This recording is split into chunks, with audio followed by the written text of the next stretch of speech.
Saiki aku wis gedhe, iso golek duit dhewe. Senajan biyen mung iso nyusake pak ibuke ngapurane. Saiki aku wis kerja, senajan uripku rekoso, ikhlas bekti kanggo keluarga.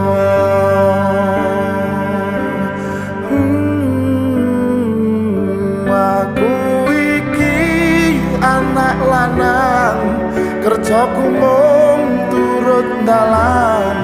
Muga iso mulyake derajate keluarga.